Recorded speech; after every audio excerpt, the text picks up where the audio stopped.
میاں کرمدین بزرگ آدمی تھے اور طویل عرصے سے چودھری نواز کے استبل میں ملازم تھے، جہاں جانوروں کی رکھوالی، ان کے کھانے پینے اور صفائی ستھرائی کا بے حد خیال رکھتے تھے۔ چودھری صاحب بہت رحم دل انسان تھے۔ گاؤں کے لوگوں کے ساتھ ساتھ وہ اپنے جانوروں سے بھی بہت محبت کرتے تھے اور ان کو کسی تکلیف میں نہیں دیکھ سکتے تھے۔ جانور بھی ان کی بات سمجھتے تھے۔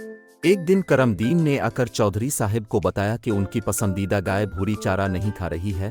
چودھری صاحب تڑپ کر الفاٹ ہے اور حکم دیا کہ جا کر حکیم صاحب کو لے آئے۔ وہ خود بڑی دیر تک بھوری کو پچکرتی رہے مگر اس نے چارے کی طرف دیکھا تک نہیں۔ اس دوران حکیم صاحب بھی پہنچ گئے۔ انہوں نے بھوری کا مکمل معائنہ کیا اور بتایا کہ وہ بالکل ٹھیک ہے، نہ جانے کیا وجہ ہے۔ حکیم صاحب نے کرمدین سے سوال کیا، تم تو جانوروں کا بڑا خیال رکھتے ہو، آج کوئی اور تو جانوروں پر مقرر نہیں تھا؟ کرمدین نے کہا، جی ہاں حکیم صاحب، اب بالکل ٹھیک کہہ رہے ہیں، آج مجھے جانوروں کا چارہ لینے منڈی جانا تھا۔ میں نے دوسرے ملازم مراد سے جانوروں کا خیال رکھنے کو کہا تھا۔ حکیم صاحب نے فوراً مراد کو بلوایا اور اس سے پوچھا، تم جانوروں کی دیکھ بھال کس طرح کرتے ہو؟ بھوری چارہ نہیں کھا رہی ہے، تم نے بھوری کے ساتھ کوئی مار پیٹ تو نہیں کی؟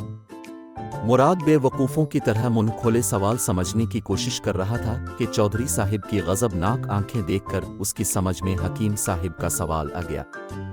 اس نے گگڑائے ہوئے لہجے میں کہا، جناب، میں جانوروں کو چارہ ڈال رہا تھا کہ اچانک بھوری نے مجھے ٹکر مار دی، میں بچتے بچتے بھی گر پڑا۔